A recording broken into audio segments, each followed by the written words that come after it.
ma qualité de président de l'Assemblée parlementaire de la francophonie, j'ai envoyé une mission à Bamako. J'aurais d'ailleurs pu m'y rendre moi aussi, parce que je suis appelé à voyager un peu de partout dans le monde, en tout cas dans l'espace francophone. Et donc j'avais là-bas un de mes collaborateurs qui accompagnait des intervenants.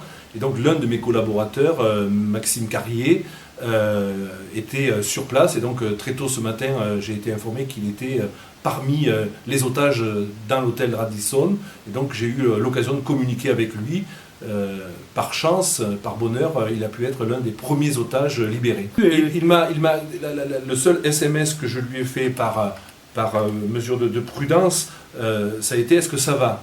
Et donc lui, il m'a fait une réponse assez longue pour me dire que c'était l'horreur absolue, qu'il entendait des tirs de partout, des cris, de la fumée qui se dégageait des aérations de sa chambre et qu'il était actuellement pris en panique. Et donc moi je lui ai conseillé de se calfeutrer, d'éteindre les lumières et d'attendre que ça se passe.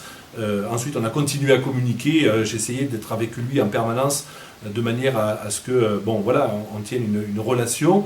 Et puis ensuite, donc, un peu plus tard, quand j'ai appris par la presse que 15 otages avaient été libérés, j'ai compris qu'il faisait partie de ces 15 otages très rapidement, donc il m'a en effet rassuré. Donc Ah oui, j'ai senti qu'il y avait une véritable tension, c'était quelque chose qui était pratiquement en direct, j'étais en relation avec lui en direct, et puis en plus je l'ai eu ensuite au téléphone, où là j'ai compris qu'il était quand même dans une situation de crainte extrême. Il sortait quand même d'un endroit qui était quelque chose d'extraordinaire. Enfin, vous pouvez imaginer voilà, quelque chose de très dur, quoi. Donc il est sorti de là, il m'a eu au téléphone et rapidement je lui ai dit « Écoute, laisse tomber, ne téléphone pas, moi je ferai suivre l'information auprès de ta famille. » Avant son exfiltration, j'ai pu comprendre que lui-même m'expliquait qu'il y avait des bruits très importants dans les couloirs. Il devait penser que ça devait être peut-être les ravisseurs, les terroristes.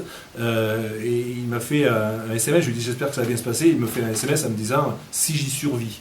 Et c'est après que j'ai appris, à peu près un quart d'heure, 20 minutes après, qu'il avait été exfiltré par les militaires.